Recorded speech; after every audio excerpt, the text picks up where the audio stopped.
Hello, welcome to Orthodox Christian Television. My name is Father Christodoulos. I have Vasily Biniadis with me and my friend Michael Halford. We're going to change the format of Orthodox Christian Television quite a bit. We're not going to do lectures anymore. We're going to do basically book reviews. We're going to take Orthodox Christian spirituality in print, in books, and we're going to review these books and discuss them and explore the ideas that are in the books. We decided to start this series with a book that had a profound effect on my life, and I think on Michael's life and on Vasily's life as well. The name of the book is Francos, Romans, Feudalism and Doctrine, an interplay between theology and society, by Father João S. Romanides. This book, I'll show to the camera, is the book that we're talking about today. It's a very unwieldy title, Francos, Romans, Feudalism and Doctrine, an interplay between theology and society. We're going to discuss this book and explore how it had, why it had such a deep effect on our lives. I'll begin by giving quickly a brief synopsis of the thesis of the book, which is that the schism between Western Christianity and Eastern Christianity, or the Western part of the Roman Empire and the Eastern part of the Roman Empire, was not a schism really at all between a Greek East and a Latin West. It was not a schism between Roman Catholics and Greek Orthodox. It was not a schism between a mainly Greek Byzantine Empire and a mainly Latin Roman Empire in the West. There was nothing of the kind. According to Father John Romanides, and according to the historical sources, the schism really was a split between Romans in the East, what was left of the Roman Empire in the eastern part of the Roman Empire, and the Frankish conquerors, those Franks who conquered the Romans in the West. The Franks came in from their Germanic homelands, the Franks being a Germanic Teutonic tribe of illiterate barbarians. They came in from their German homeland and conquered the sophisticated civilization of the Romans in the West. And when they did this, they set up the false historical lie that the empire in the East was now Greek and therefore heretical, and that the empire in the West was the Holy Roman Empire, or was what was left of the Roman Empire. So I'll open up the conversation now to the three of us, but basically the Frankish West and a Roman East is what Father John Romanides is explaining in this book, not a Latin West and a Greek East. So did I explain the thesis too simply, or you want to pick it up from anywhere? I mean, when I first heard this, this blew me away. When I first read this book, I never heard anything like this. And growing up in America and going to high school and junior high, you know, we learned about the Greeks and the Romans, and we always thought that the Greeks and the Romans were two different things. And now I understand that to be a Greek is to be a Roman, and to be a Roman is to be a Greek. And any part of the Roman Empire that you were in, whether you were a Celt or a Hispanic or an African, you were a Roman and you were Orthodox, and you had a Greek culture that you were surrounded by within a Roman political system. Similar to like you're a English American, Anglo-Saxon American, I'm a Greek American, or we're Greek Americans, or Italian Americans. You had Greek Romans, Latin Romans, African Romans, Celtic Romans. And this is what Father John is talking about. And it was this propaganda ploy that Charlemagne and the Franks started in order to divide and conquer the Roman Empire. And a big part of that also is, other than the propaganda and the educational, methodology being used to propagate that whole belief. Also, there's another aspect to it, is that basically we sometimes assume inherently that things have always been in the past the same way they are today. And today you have a Latin Western Christianity and a so-called Greek Eastern Christianity, and you kind of just assume that that's the way it was. And that's what's also taught in the educational system. And, also, you summed it up perfectly. That was basically the major shock factor initially with reading this book, and what Father John says as far as the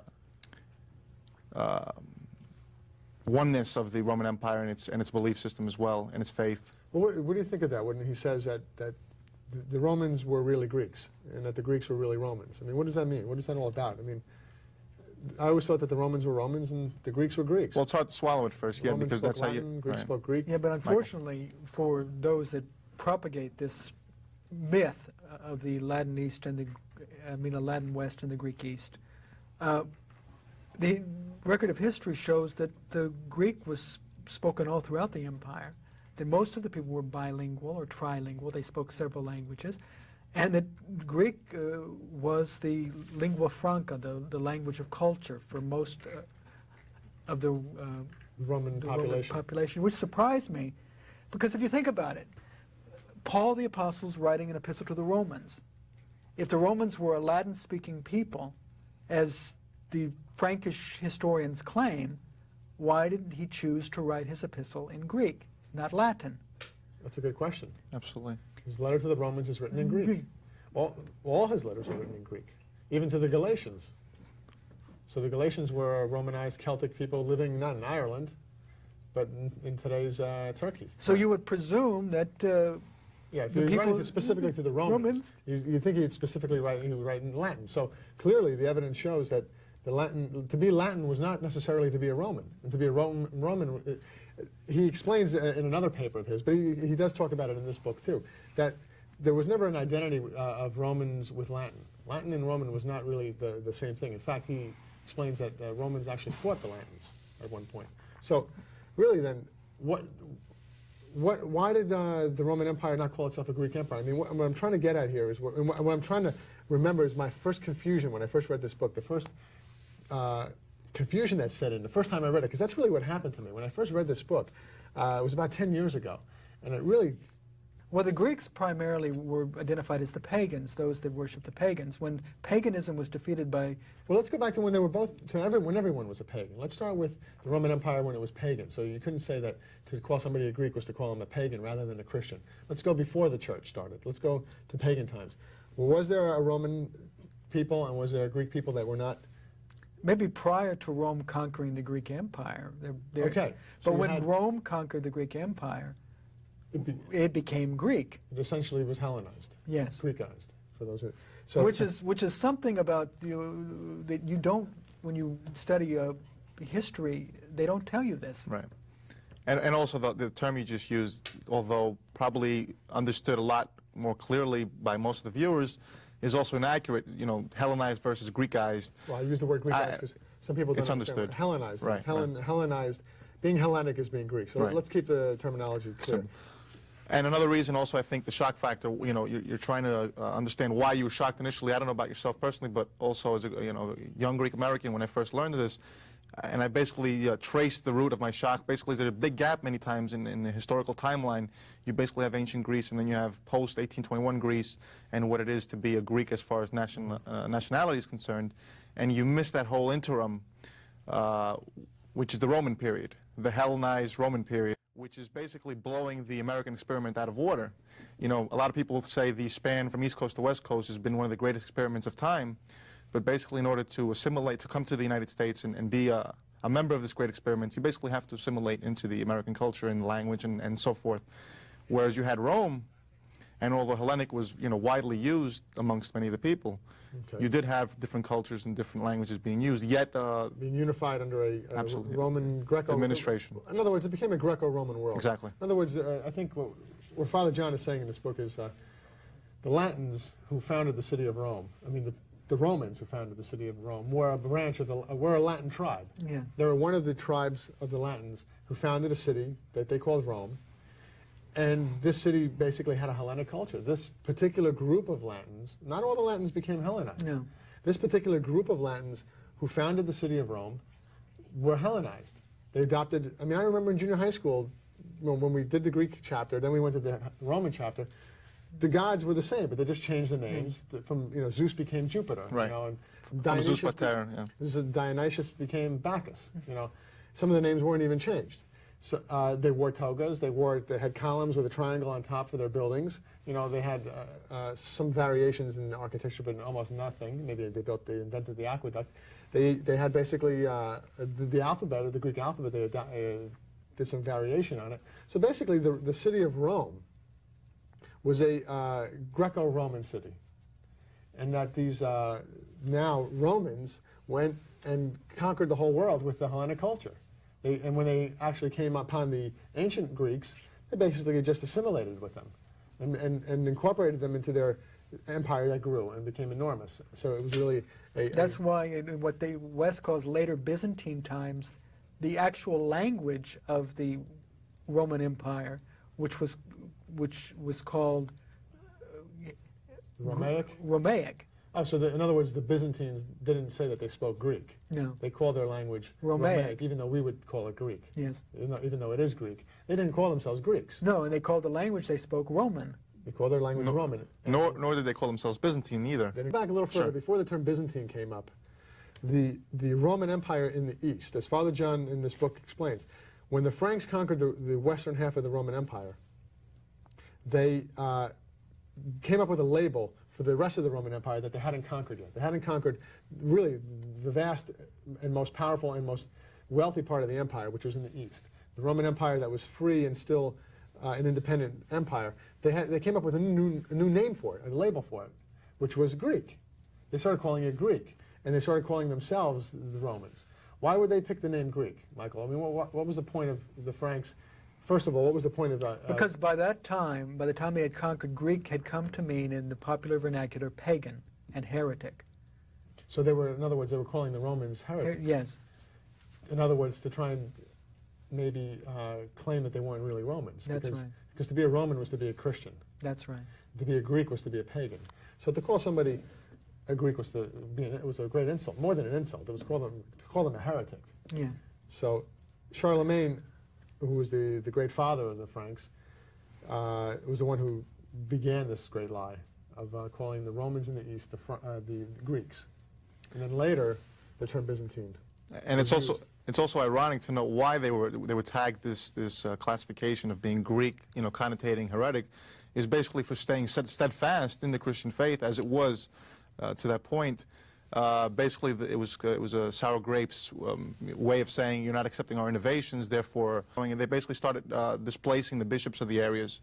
Well, displace, I think, is too kind of word. What word would you use, Michael? Torture and murder would probably be a far more accurate. A purge, a purge. Stalinist type purge. They came in and in fact, they divided the spoils. They gave the control of these various bishoprics to their buddies, their conquering fellow warlords. Fellow warlords. And set up castles and castles, and they wholesale moved the populations out of the cities into the countryside. They built walled fortresses to keep them in, and they created the beginnings of the feudal system. So the feudal system in Western Europe, this is what really blew me away.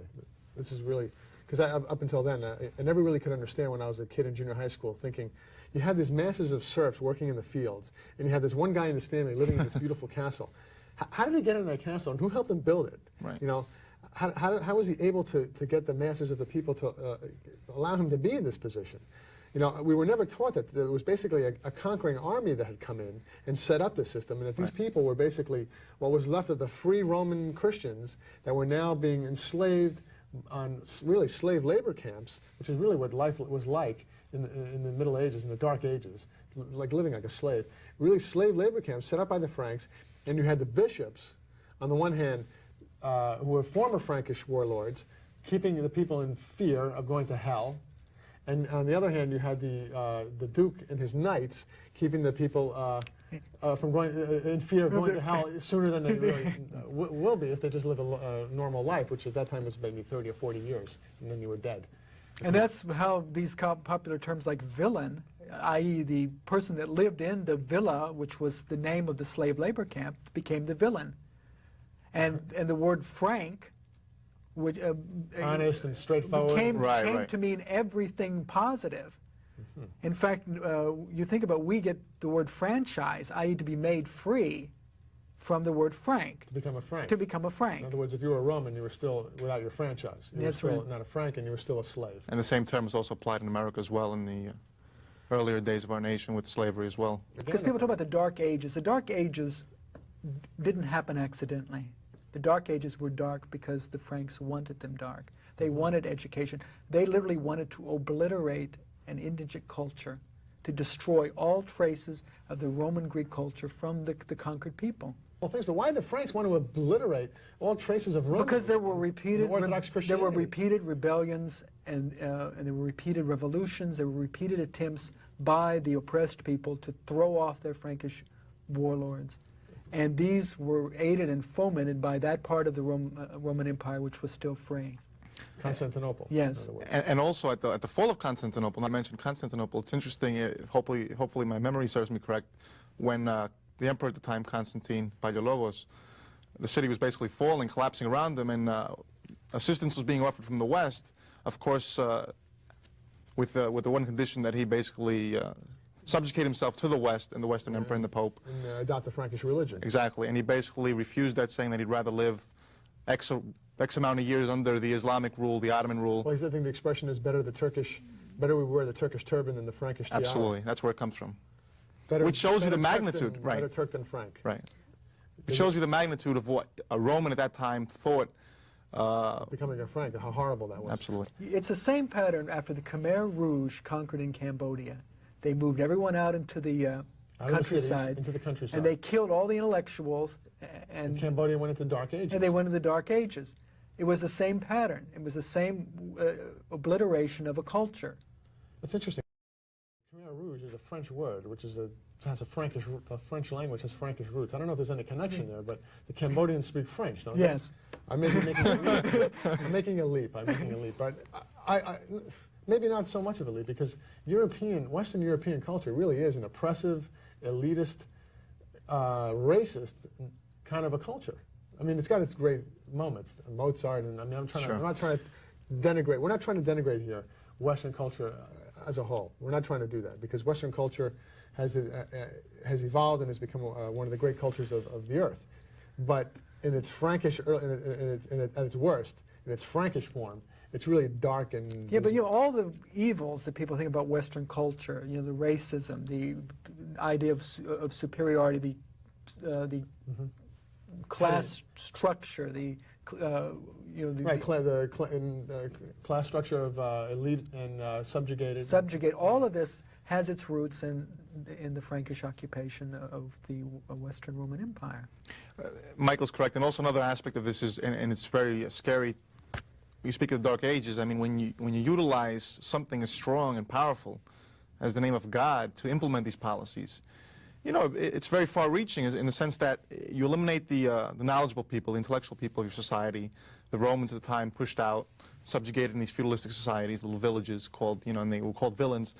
And then basically the lower class people, the people who weren't as intellectually advanced, basically are scared out of their wits to believe that God is going to damn them for all eternity if they don't basically do what's being dictated to them by the bishops or the military rules of the time. It's very scary and could have that effect of the Dark Ages, and I think the issue becomes human freedom as opposed to, which culture is better or not. I think that's really a whole other discussion, but it's really the human freedom that's at stake. We can say some cultures are better than absolutely. others. I don't think but that's not being a racist. No, not at all, not at all. Maybe a culturalist, right. but go ahead. But I'm just saying the point at hand here is basically also to a large degree human freedom. And we speak so much of that today that it's basically shunned, it's never discussed, that the Dark Ages were basically a dark age for the human soul. And basically, you mentioned earlier the therapeutic process was taken away from the face of this earth. Pontius Pilate, getting back to a biblical example, Pontius Pilate, in all likelihood, spoke Greek, as most of the Roman officials, because the language of culture in that part of the world was Greek. More in all the civilized world, and the ecumenes, they would say. Greek was the...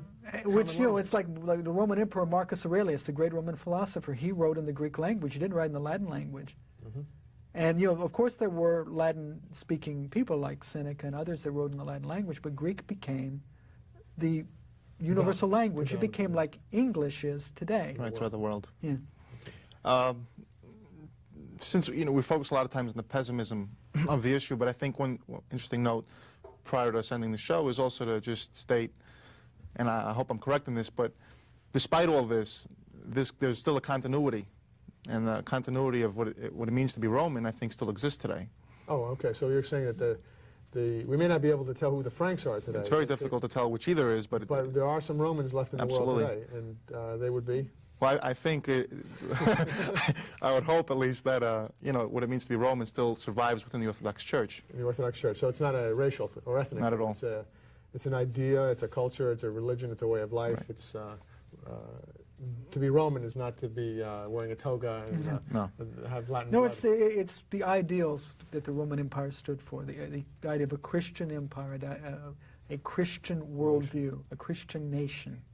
Of whatever color, whatever race. National whatever, identity, ethnic identity. whatever ethnic identity Right. it may be. And that this was the salvation of this empire would be the Orthodox Christian, really the Christian church. The Christian church. Yes. Which is the institution of the most important institution within that nation. Yeah. And it survives in the Roman patriarchates that are still In left. Constantinople and other areas. Constantinople, Antioch, Jerusalem, and Alexandria are still, or really what is left, the tiny bit that is left of the Roman Empire. And to this day in those areas, in a lot of those areas, and specifically in Constantinople, where predominantly a Turkish Muslim population exists, they still refer to the Orthodox Christians, predominantly who were Hellenic, who lived there prior, as Romans, Rum. As Romans, as the Palestinian Orthodox, who are not Arabs. That's another thing that that blew me away. That the Palestinians are not really Arabs. They're really descendants of the Roman Christians, the Roman Orthodox Christians, who now have learned to speak Arabic over the centuries, and they call themselves the Rum Orthodox. Roman To Orthodox. this day. So I think we're about ready to wrap up. This is Orthodox Christian Television. I want to thank Vasily Thank you. Vinyadis, Thank you, Michael Father. Halford. I'm Father Christodoulos. Orthodox Christian Television is on every Saturday at 7:30 and every Sunday at 3:30. Thank you for watching.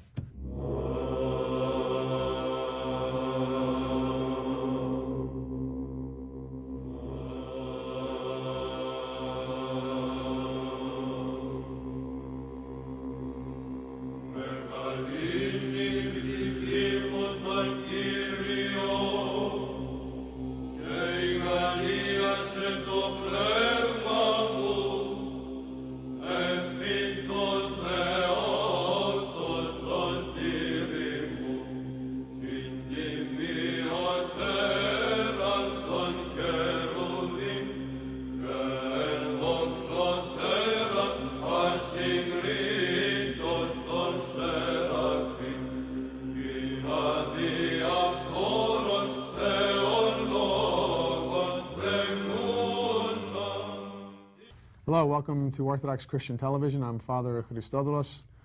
You'll be seeing this program during post-Paschal time, so I say Christos Anesti.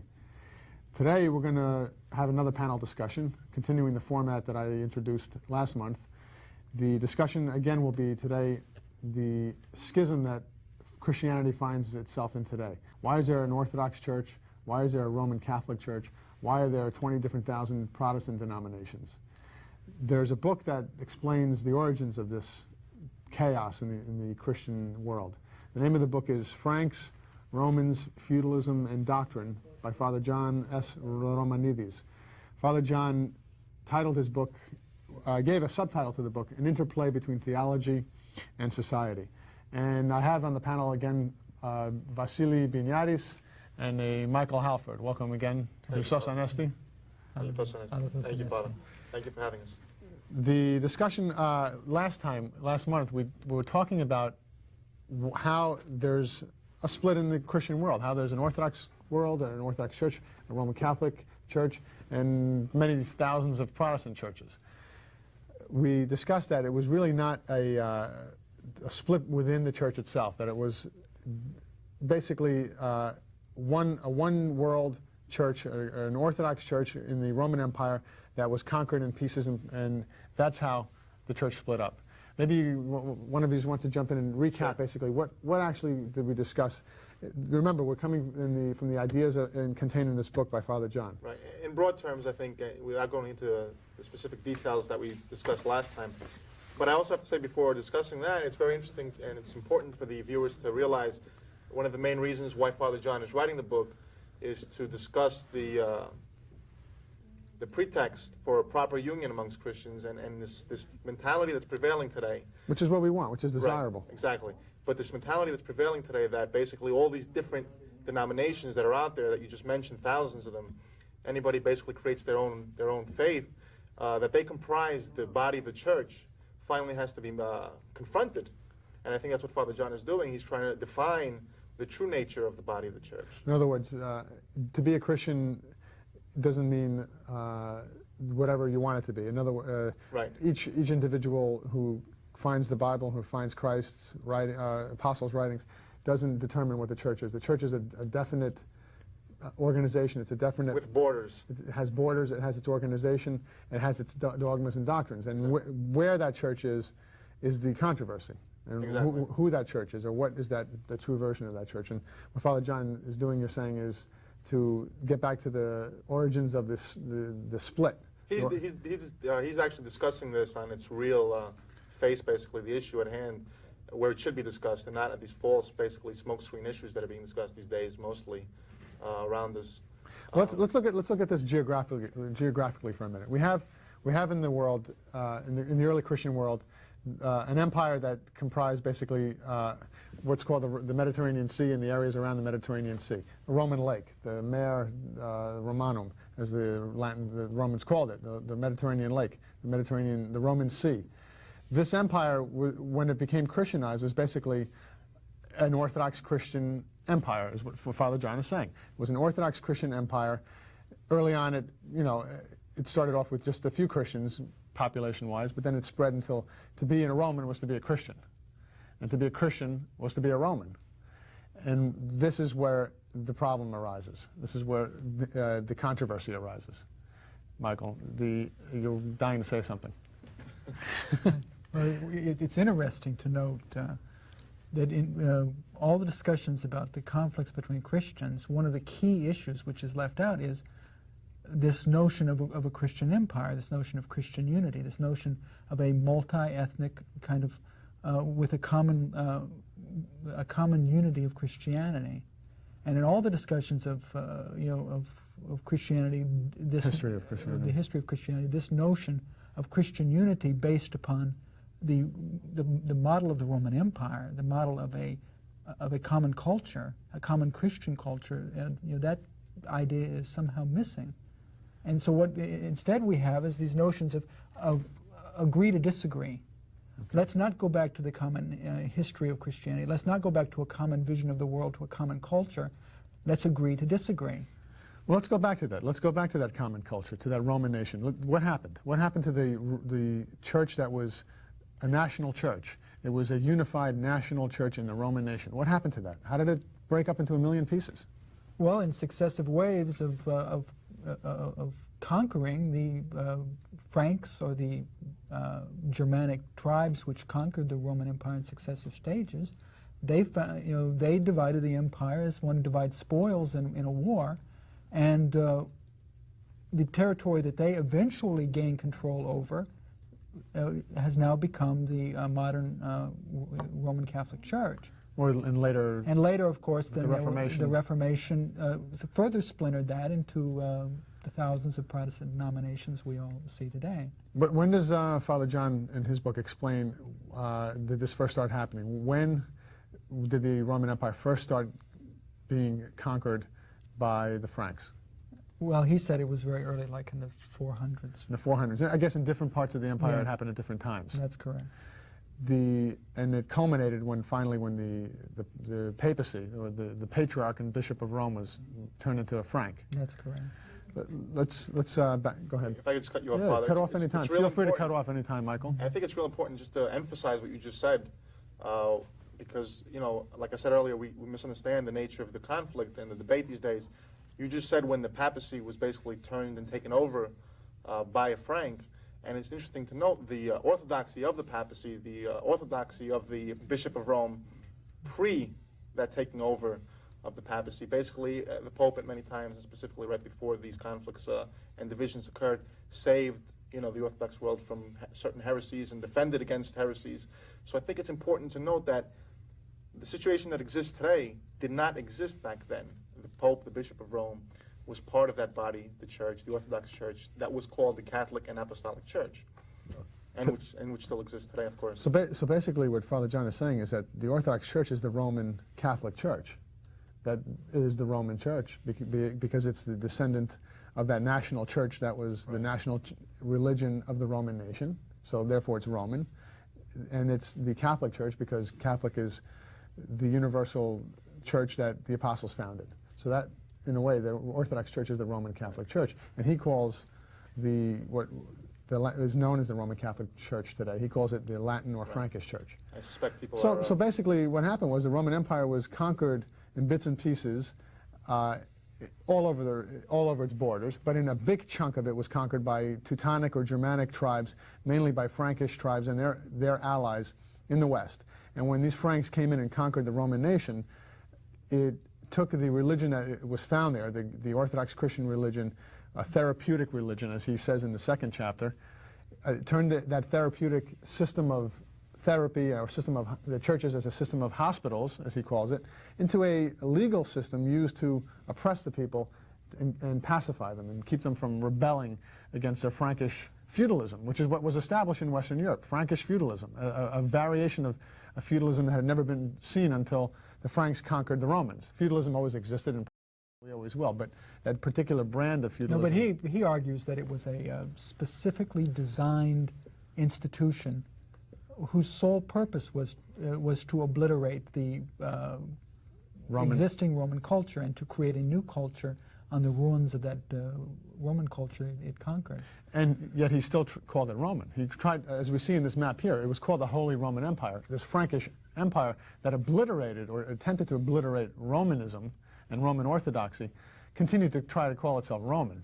Of course. And we know what Voltaire said about it. It wasn't holy, it wasn't Roman, and it wasn't an empire. What do you think were the primary means by which they try to accomplish that, as far as obliterating the well, the first was, you know, as Romanides discusses at great length in the book, was the notion of suppression of the Greek language, and the fact that by the institution of Latin as the mandatory liturgical language, the mandatory language of the worship in the church, the knowledge of Greek died out, and the Greek culture, which was indigenous to Gaul, which is now modern France, and to much of the southern part of the empire, which bordered the Mediterranean, that culture was obliterated and destroyed and replaced by a Latin culture, a culture in which Latin was the primary language. And then so the myth of the Latin West and the Greek East was born. In other words, the Roman Empire had a heavy Hellenic presence, a heavy Greek presence in its culture. Obviously. Obviously, and that it was this Greek presence that Charlemagne and his Franks tried to obliterate. And this is one of the things that, you know, which was very interesting. You know, anyone who reads the Bible knows that Paul wrote an epistle to the Romans. And, you know, one of the ironies, which never clicked till I read Romanides' book, was that Paul wrote an epistle to the Romans, to the citizens of Rome, in the Greek language, not in the Latin language. Why would he have done that, right? Because Greek was the language that all Romans spoke. Even if they spoke Latin or Celtic or whatever they spoke, they also most likely spoke Greek. So to be sure that they understood it, he wrote to them in Greek. So this Greek East, or Byzantine Greek East, and Latin Roman West is a fabrication of the Franks, of Charlemagne, in order to divide the Romans that he conquered in the West from the Romans that were still free in the East, in order to break any ties culturally and religiously between them as a means of oppression. And to inherit the title of Roman Emperor, basically, or the... Well, that was part of his, I guess that was part of his, part of the propaganda. Right. Those and essentially the same propaganda is being propagated in most universities today. I mean, if you go to any university today and study history, you're going to find that they teach basically the Frankish line. Well, let's take what's happening now in the Metropolitan Museum. You have an exhibit there of what's called the glory of Byzantium. What would Father John Romanides, if he came to New York, say if he saw that banner? Well, he would say, quite simply, there was never any place called Byzantium. There was never any empire called Byzantium. These people called themselves Romans until the day the Turks came into Constantinople and destroyed what was left of the Roman Empire. Actually, he told me in a conversation once that they called themselves Romans where his family comes from, in Anatolia, in current-day Turkey. They called themselves Romans until they got to this country, and the quote-unquote Greeks that were already living here said, what do you mean you're Romans? You're not Romans, you're Greeks. You speak Greek, you're from Turkey, you must be Greeks. And they said, no, we're Romans. What do you mean Greeks? Greeks were Socrates and Aristotle. Then pagans. Right. What are you calling us, a pagan? And there were fistfights, he said. You know. And one of the most shocking things for contemporary Greeks, for lack of a better word, at this point, so people can understand. They don't really realize when you say to them, basically, Greek is a derogatory word. Greek is not what we essentially are. No, it's not. They take offense to it at first, but I think after you explain it to them and you give them the historical background, they begin to realize that it was basically something fabricated Charlemagnean times, and after, in order to create that division and the breakup of a historical truth, Right. in order to propagate. And in fact, the language that the Roman Empire spoke, which was a Form of Greek. they called that language Romaic, the language of the Romans. So they consider themselves to be Romans. Could we say that Constantinople was the capital of the Roman Empire, and that Constantinople, I mean, it was politically. I mean, Constantine moved the capital of the empire from Rome to the city, the village of Byzantium, and then it wasn't called Constantinople. It was rarely called Constantinople when he was building it, and soon after. It was always called New Rome. New Rome. That was the name of it, New Rome. That was the capital. It was later called the city of Constantine because he built it. So it became known as the city of Constantine. And also, in order to kind of weed out the lies there, or the distortions, basically, I don't want to use them lies, let's just say distortions. Let's call them lies. Okay, fine, lies. And a distortion may be unintentional, but an intentional Okay, we could say distortion, intentional. distortion is a lie. Yes, but I just want, for the sake of the people, for example, who might be saying certain things today, who are not saying them intentionally because they basically bought into the whole theory Right. that has been passed on from generation to Ignorance. They're in generation. Right. ignorance, yeah. Sincere. You can kind of weed out with the issue of papal infallibility and primacy, actually, because you know, the whole primacy issue is misunderstood as well, based on the Christ's admonition to Peter. Well, supposedly that Peter was going to be the prime. On this rock I shall build my church, and the gates Right. of Hades shall not prevail. And the primacy of the Pope, basically based on that quote, it's not really accurate in the sense that because of the administrative significance of Rome, old Rome at the time, the Bishop of Rome did have a level of significance above the other bishops. Place of honor. Right. But only because of that, because of the administrative significance. Because it was the Capital of the empire it at was the at time. that time the capital of the empire Right. before 325 AD. Exactly. But in fact, you know, when they moved, Exactly. when Constantine moved the capital of the Roman Empire from Rome to the new Rome in Constantinople, a large majority of the population of the city moved with him. If you could imagine taking the capital of this country, Washington, D.C., and by fiat deciding we're going to move it to Iowa, Yeah, then they would have to take all of the administrative offices, all of the government offices, all of those civil servants, and move them en masse to this new city which was being built to house the new capital. And that language that civil servants only know how to speak, that language would now be translated to Des Moines in Iowa. Yes. So you're saying then that an essentially, well, let's say a Greco-Roman city, Yes. a Roman city with a heavy Greek undertone, a very strong Greek cultural undertone, was transplanted from Italy to the Hellespont, to the Golden Horn there, where Constantinople is today.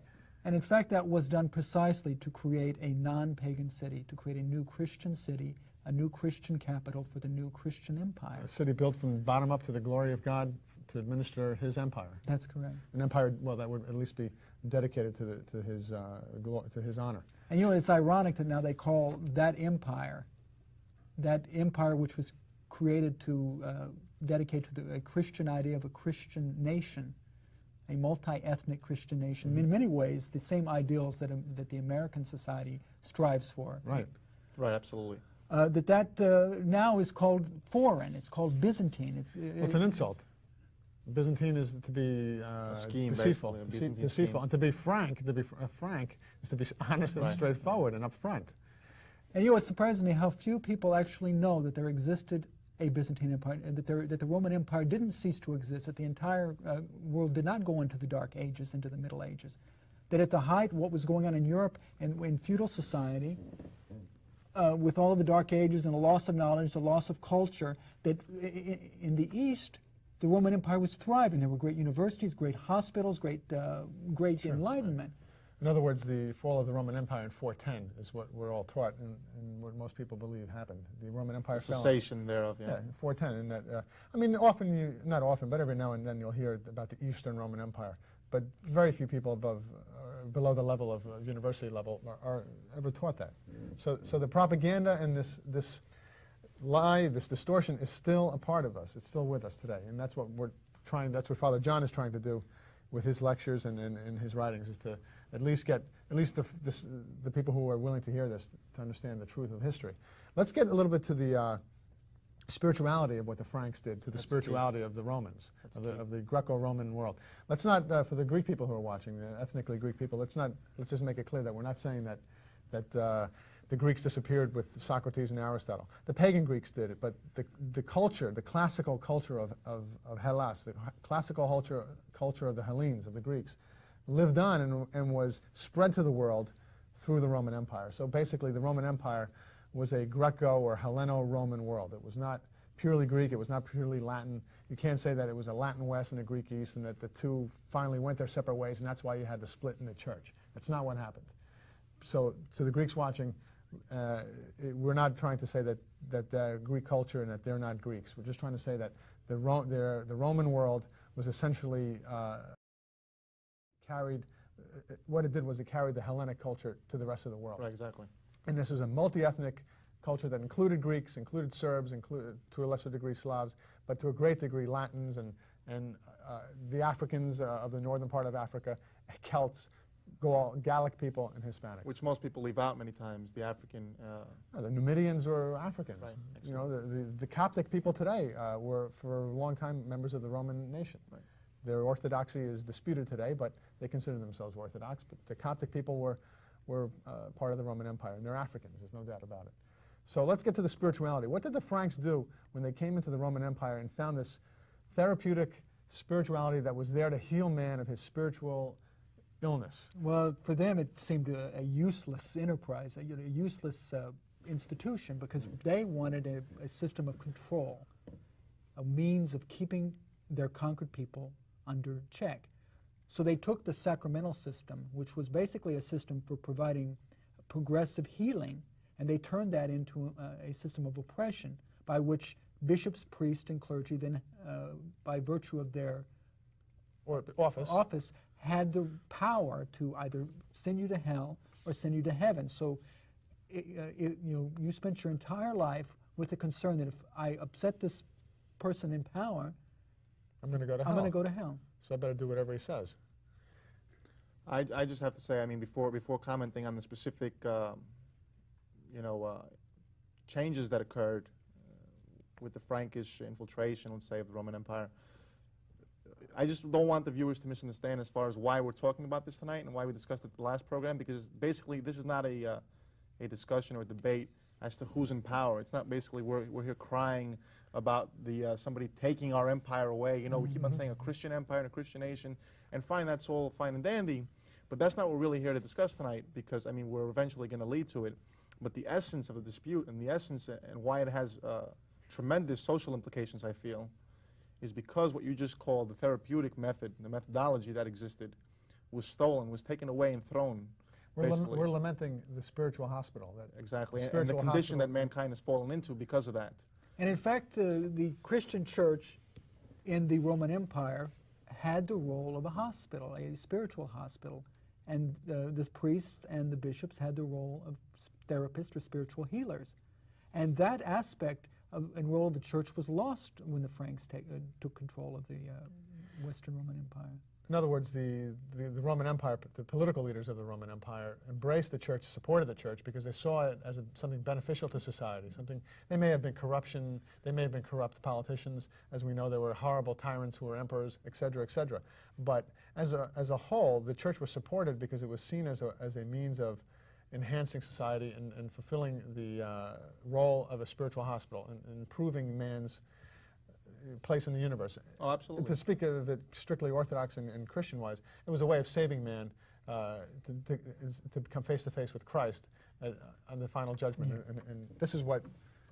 And when I was reading Romanides, I mean, this first chapter was very long, and sometimes it's very monotonous. I had to read it 10 times. It's very difficult in keeping up with what he's saying, but at one point, when I basically reading the second chapter, him describing how a transformation occurring in society from a self-centered mentality and a prevailing mentality that was self-centered. Explain that, self-centered. Well, basically, you know, if you take away this therapeutic aspect of the church, I mean, everything basically comes down to the survival of the fittest and who's going to control who, and basically who's going to make the most. And we see the culmination now, the climax basically of this mentality in our own days, where I was speaking to someone earlier, it all comes down to profits and losses and, how much you're going to make.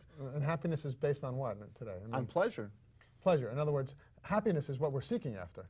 Romanides, this is what really He says happiness blew me is away. Yeah, this is what really blew me away in this book. Besides the whole history that blew me away, the whole different slant on history than I had ever heard, what really blew me away even more, I mean, can you imagine, I'm already confused, my world is completely turned upside down. Then he tells me that the real sickness and malady of humanity is that it's seeking after happiness. Yes.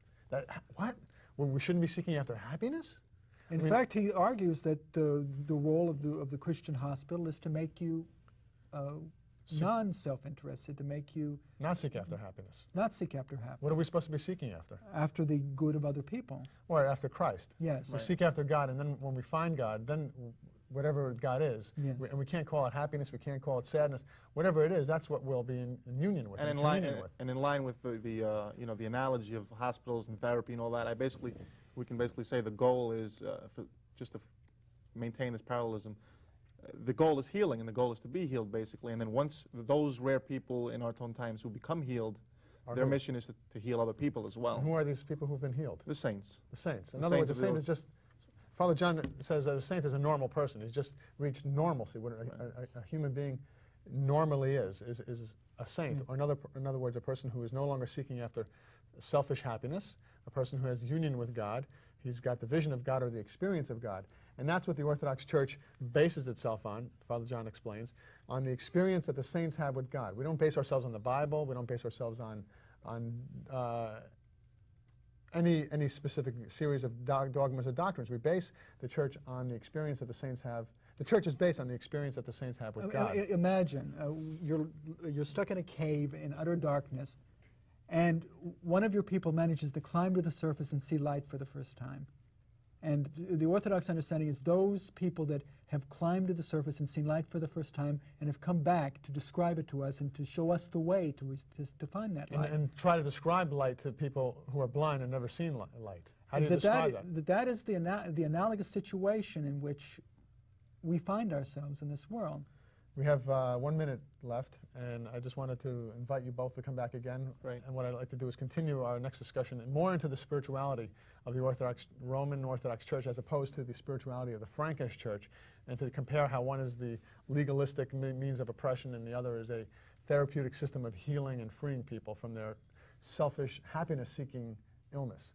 My name is Father Christodoulos. I don't know if I'm going to say it in English or in Greek. Father Christodoulos, Father Christodoulos. Michael Halford on my right and Vasily Vinyatis on my left.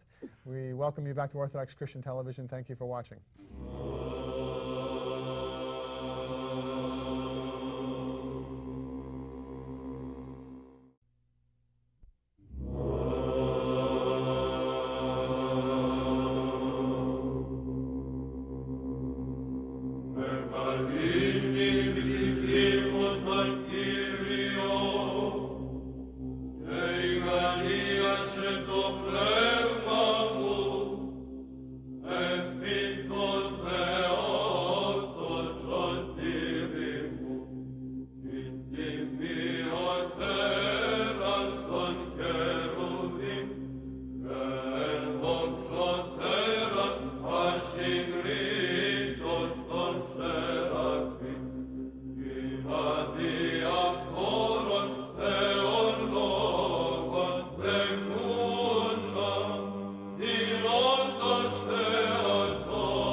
Hello, my name is Father Christodoulos. Welcome again to Orthodox Christian Television.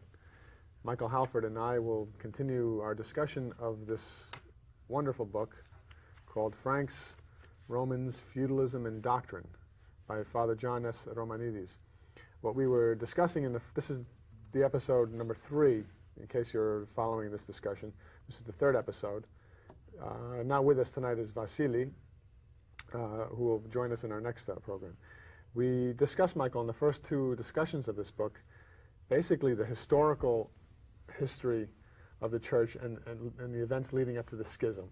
And we basically learned from reading Father John's book and doing our own homework, that the schism in the church really wasn't a schism within the church. It was really a schism within the empire, or it was really a conflict between Romans and the Roman Christian Church, or the Orthodox Church, and the Germanic tribe known as the Franks.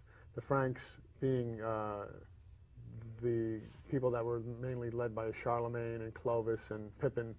These Franks, being illiterate barbarians, came into the western parts of the Roman Empire, conquered the civilization that they found there, and its therapeutic religion, its therapeutic system of hospitals known as the church, changed it around and turned it into a legal system that was able to make it easier for them to keep the people under control, mainly the Roman people. Yeah. The Roman people, whether they were Gauls or Latins or Greeks or Hispanics or Celts, whatever they were Romans, they were Orthodox Christians, and the Franks put an end to that. The Franks basically sent the western half of Europe into the Dark Ages.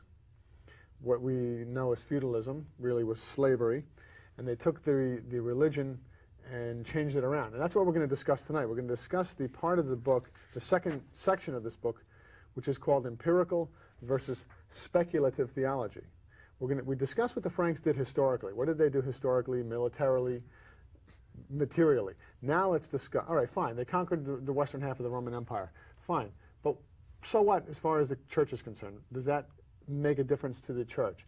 What did they do to the church? What did they do to the spirituality? What did they do to people's souls? We know that what they did to their bodies, but what did they do to the soul of the Roman, of the European, really of the world, as the world knew it back then, half of the civilized world? What is empirical versus speculative theology? I mean, Father John talks about that in the second section. What did the Franks do spiritually? Well, they took a religion which was primarily about the personal experience of the saints, which was a tradition of gradual and inevitable, therapeutic improvement, and they turned that into a rationalistic religion of speculation. Okay, when you say, well, let's get to the term of the chapter here, the label that Father John gives to this section: empirical versus speculative theology. But whose theology did the Roman Orthodox have, and whose theology which of those did the Franks have? Well, the Roman Orthodox, of course, had an empirical, i.e., it was based upon the living experience of the saints. So the saints, having experienced Christ, and having experienced what they called theoria, or the vision of God, versus a kind of mental construct which the Franks, following up, basically Greek philosophy and Greek rationalism, a theology based upon the mental processes in the mind. Okay, so what you're saying is that the Romans, whether they were Greeks or Latins, these Romans and the saints of the Roman Church, of the Orthodox Church, were experiencing God. That's correct. They were experiencing God, and the Franks did not have this experience. No, they didn't have the experience of God. It was not part of their tradition. And so basically, it became a means of speculating, which is why he calls it speculation. You think of what speculation is. Speculation is using your mind to try to create knowledge about something of which you have no experience. So you have to use your imagination. Yes. Okay. So what are some of the strange concepts that their imagination led them to? Well, among them is a rejection of the therapeutic system of the church. One of the things that was most interesting, people think that there was a natural causal development from the from the Middle Ages, through this kind of rationalistic system. And what was fascinating to me about the book was coming to the realization that there was no direct connection to the ancient pagan Greek philosophy. In fact, the church, for the most part, had rejected pagan Greek philosophy, and that the Franks, following St. Augustine, who, as the show progresses, we can talk a little more about. About Augustine of Hippo. Yeah. They adopted much of his methodology, much of his way of looking at Scripture, much of his way of looking at the Christian experience, and that became for them the pattern by which they began to speculate about God. And this was largely due to the fact that they did not speak Greek. As we've discussed in previous programs, they're kind of enmity against Greek culture. And well, not being Romans, they had no interest in being in speaking Greek. No. Because every true Roman spoke Greek. At least every true educated Roman. That's correct. And every true Roman hierarch or bishop of the church had to at least be familiar with Greek enough to be able to read the fathers of the church. That's correct. And the Bible. And since they didn't read Greek and they didn't have access to the writings of the fathers of the church, and they couldn't read the Scriptures in the original language, all they had was the great Latin father Augustine of Hippo. So they were able to understand Latin. That's correct. Okay. And Augustine of Hippo wrote in Latin, who was not a God-seer. In other words, he had no experience of God, no true experience of God. And nor did he have an understanding of glorification, or as the Orthodox, the Greek term theosis. He did not have an understanding of theosis. He did not have an understanding of the therapeutic. Oh, wait, before we get to theosis. In other words, the Franks found a system of hospitals where you had a therapeutic system being spiritual hospitals, where you had a therapeutic system that was able to purify people, purify their hearts, so that they would have that, so that they would be led to the experience of God. In other words, they would become saints. Of the vision of God, which the vision of God, which is really the whole basis of a Christian's life, and the whole basis of the whole purpose of the church is to come to sainthood, is to come back to being normal, as Father John calls it. Yes. To be a normal human being is to be a saint. Yes. And that's the whole purpose of the church, to lead people to sainthood. And the Franks didn't understand this. They saw the church as some kind of way of controlling people, or some way of getting people to fear heaven and fear hell, and if you don't do this, you're going to go to heaven. And if you don't do that. They saw it as a means of control, and they saw, and looking at the institutions of the church, they saw them in the hierarchical structure of control. That's all they understood. You have to understand these were Germanic, warlike tribes. Illiterates, and who understood power, and understood that power meant control, and that the hierarchy meant control. They had no concept of a therapeutic tradition. Now, when these Frankish warlords came in and found this therapeutic system, they saw no use for it in their way. So they found no use for it in their conquests, in their desire to conquer and oppress and build the borders of their empire, expand the borders of their empire. So they had to make some adjustments. And Augustine fit into this plan.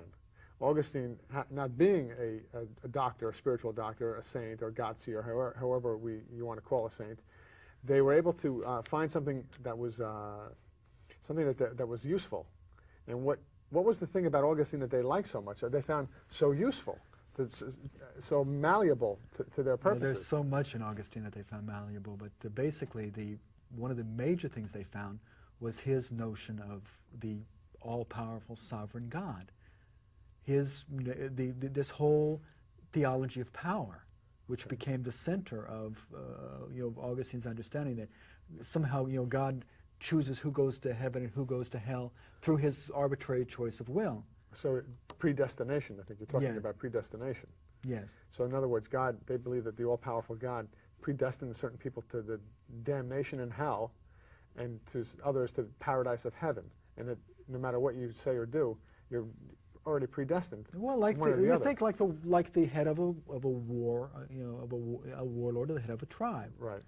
That their view of God, people have often talked about God, and that God is a projection, of our own minds. Human projection, yeah. And that God is a projection of our own experience. Mm-hmm. Well, when they read the Scriptures and when they encountered God, he became a projection of what every manly characteristic that they considered, to be a virtue. Well, it's like what the ancient Greeks did. They created gods based on human types. And that's the whole purpose of speculative theology, is to take our human reason, our human understanding, and then to try to create an image of God based upon our own experience, mental experience. And this is really what Augustine was doing. I mean, Augustine was looking at nature, using his mind and looking at the world around him, and looking at the Scriptures, reading the Scriptures, and trying to understand who God was, and trying to come to an experience of God using his mind, Yes. which is not what Orthodoxy teaches. What does Orthodoxy teach about experiencing God? How do you experience God, and where do you experience him? Well, you experience God in your heart, or as the later fathers called it, the nous, or the noetic faculty. Father John has translated the nous, the Greek term Yeah. that the fathers use for the heart, the nous. He translates it as the noetic faculty of the heart. Now, what is this noetic faculty all about? What is its purpose? Its purpose is to experience, to have vision of, to have communion, to have union. You know, all of these various Terms. to have an experience of God.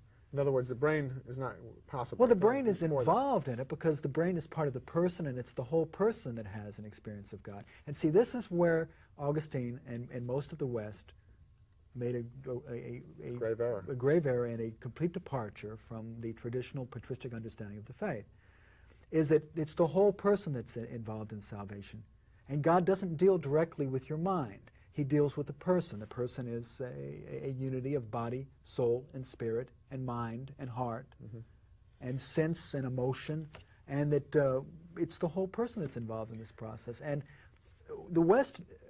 But in particular, we need to concentrate on the heart. I think that it's there in the heart that we Well, of need to course- we have to purify that noetic faculty in order. In other words, the heart as The heart is the center of Let's see, it. what does Father John say about it? He mentions it as a telescope.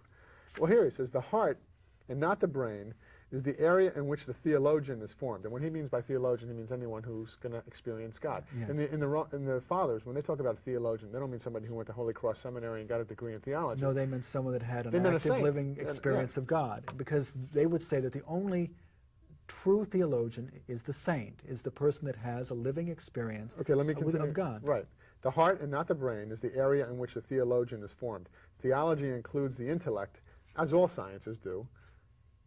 He considers the church to be scientific, so that's why he says theology includes the intellect, as all sciences do, but it is in the heart that the intellect and all of man observes and experiences the rule of God.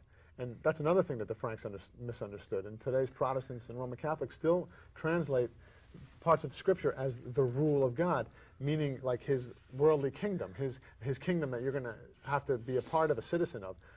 The rule of God in Greek, meaning the vasilia of God, doesn't mean the same thing, does it? No, it means, in fact, the subjugation to the will of God, to the rule of God. It means moving from the kingdom of the world into the kingdom of God. It's what you would call an existential change from one sovereign to another, moving, in this case, from the kingdom of the devil, the kingdom of the world, as St. John says in his gospel, To the kingdom of to God. the kingdom of Christ, Right. to the kingdom of God, to moving, to a volitional act, moving yourself from one kingdom into the other. Can we also say that the vasilia, or the rule of God, can also mean God's glory, or his, whatever it is that he is. His uncreated, His uncreated, there it is, his uncreated energy. energies. Okay, uncreated energies, which we will all experience sooner or later. And it's that rule, or those uncreated energies of God, that's going to be heaven or hell. And that's how the fathers understood those statements in the Scripture, which talk about, that every knee shall bow, and every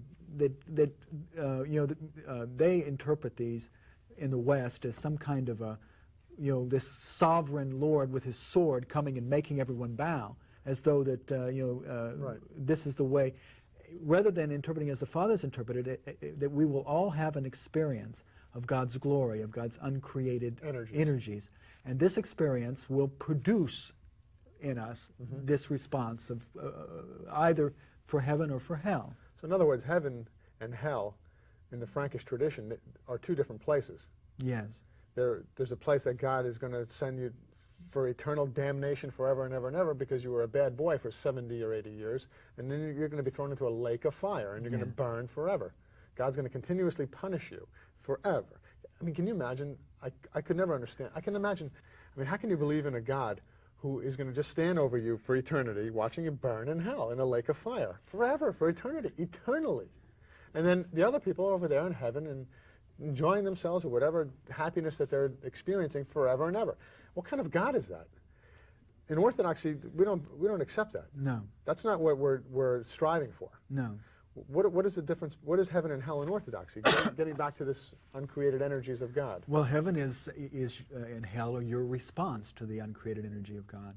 In other words, God's love, if we can call it Yes, God's love. Well, That's one term. That's one the term. fathers don't say God is love. They'll say He's not love, but He is love. He's not fire, but He is fire. And that's where the breakdown in speculative theology comes down.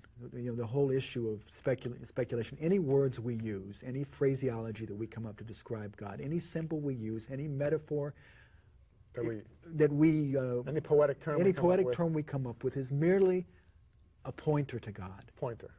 A pointer. It's not, and to believe that it has any real direct relationship to the uncreated God. Because one of the things... In other words, terminology, language is a feeble attempt at pointing people in the direction they need to turn and to begin the purification process so then they can directly experience God. That's correct. We need language, we need instruction, really, to purify our hearts, our noetic faculty, to cleanse it. It's like the noetic faculty, as Father John explains it, is a telescope. Yes. The heart is a telescope that light can shine through if it's polished and shined, focused, pointed in the right direction at the right time of day, and then you'll see that star that you're looking for. And that's what the therapies of the church come into play. That's where the sacraments, all the rules that and regulations, if you will, of the church. And the disciplines of the church. The disciplines of the church. Like fasting. Purify fasting. And almsgiving. Almsgiving, charity, obedience, Yes. humility. All these things that seem to be, on the one hand, the Franks could misunderstood them as being, we have to obey, the supreme leader, whoever he is, whether he's the Pope or the bishop or the priest, or else we're going to go to hell. Yeah, but it's interesting. They took Yeah. This understanding of obedience, which is like a doctor-patient relationship. The doctor gives you a medicine. If you're a wise patient, you take the medicine. Okay. If you're a foolish patient, you don't take it. Okay. And there was never this oppressive, you have to take it or you're going to hell. In one way, that's true. If you're not going to do what I tell you, you're going to continue being sick. Yes. You're not going to get better. But the So church... it's a difference that is not always as obvious as you and I now understand it to Father John. Okay? What we're talking about, there's a fine line there that it's a difference that not everybody can understand. It's right like away. And if you're an illiterate, Germanic, poor, illiterate person, you can easily misunderstand It's like, it. it's interesting because, one of the things that Augustine dwelled on particularly was his notion of the fall of Adam and Eve. Okay. He believed that when Adam and Eve, when God gave the command, you shall eat of the tree of knowledge of good and evil and you shall surely die. Augustine believed... If you eat from that tree, if you eat from that surely tree, die. yeah. Augustine believed that that God was saying, if you eat from the tree of the knowledge of good and evil, against my will, I will kill you. I will kill you. That's the difference between I will kill you and you will die. There's a difference. And the fathers understood this as a warning. Mm-hmm. That if you go through certain actions, then it will result in certain negative consequences. And that God... Death, eventually. Yes. Death. Which is another thing. Yeah. And that God's view of man is not looking around for rules in order that he can punish them, but more like the careful Caring. protector. The therapist, the healer. The therapist, the healer, saying, don't do this, don't do that, because it's going to hurt you. That the Ten Commandments were not laws set down merely for their own sake. Merely for their own sake, but they were tools telling you, you want to live in harmony, you want to have a peaceful life, obey these laws. That's the Old Testament. Now, we can go even further. If you want to live peaceful, harmonious life, obey these Old Testament laws. But now, in the New Covenant, in the New Testament, you'll have eternal life. If you take your medicine, do your therapies, polish your noetic faculty telescope, and then when you finally have the vision of me, which everyone is going to have, the vision of it'll God, be a vision of paradise.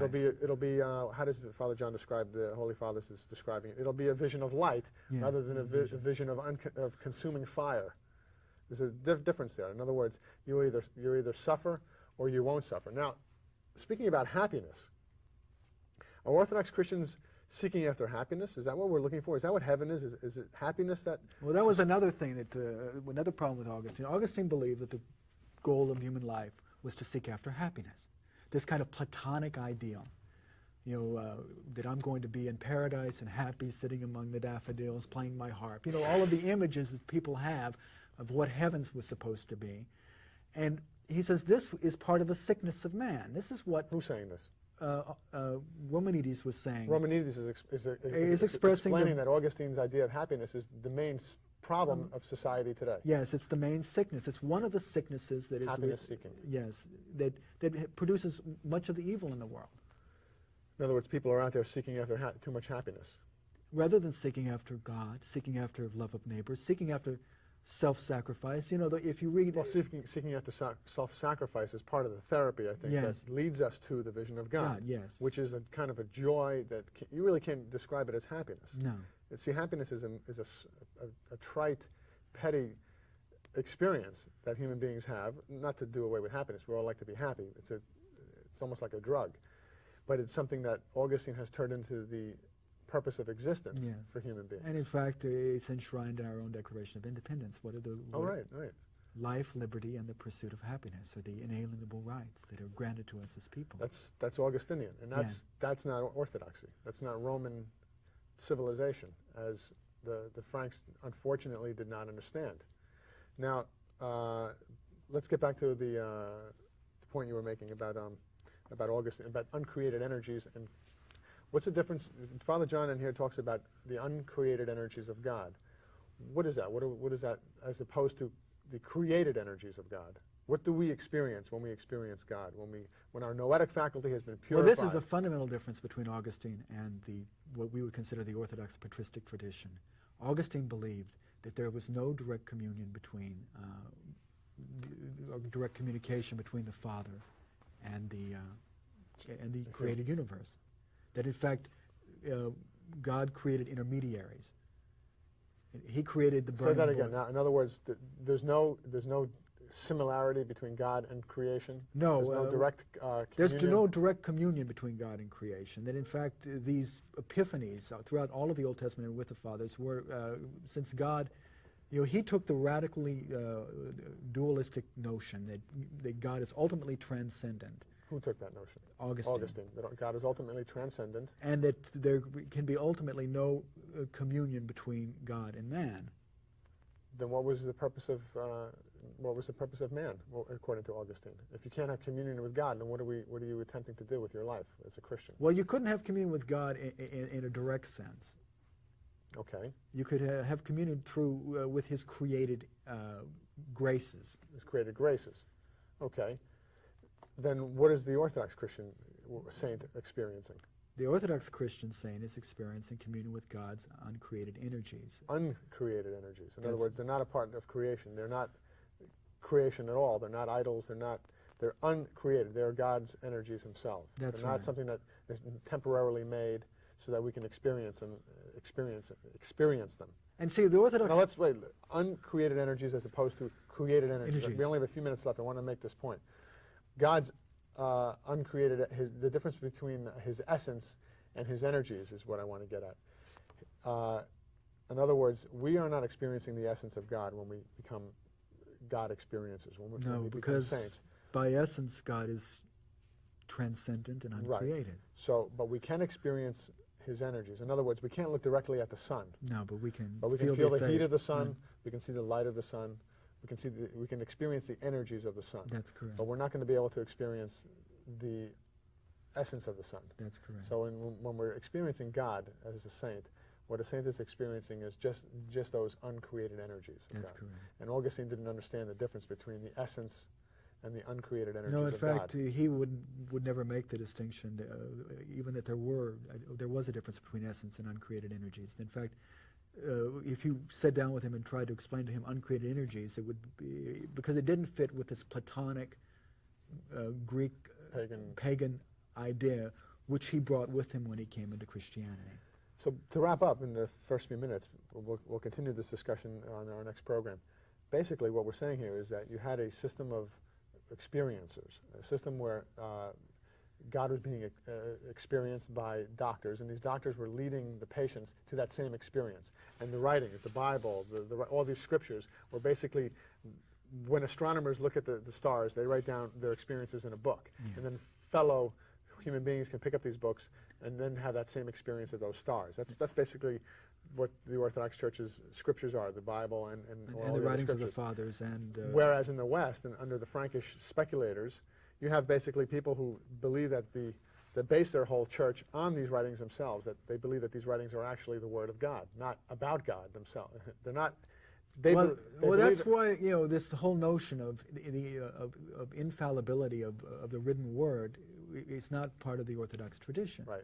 In other words, the written word is basically about God. It's not. It's about revelation. It's not That revelation itself, yes. which is not what the Western tradition teaches. No. And according to the Western tradition, the Bible is the Word of God Himself.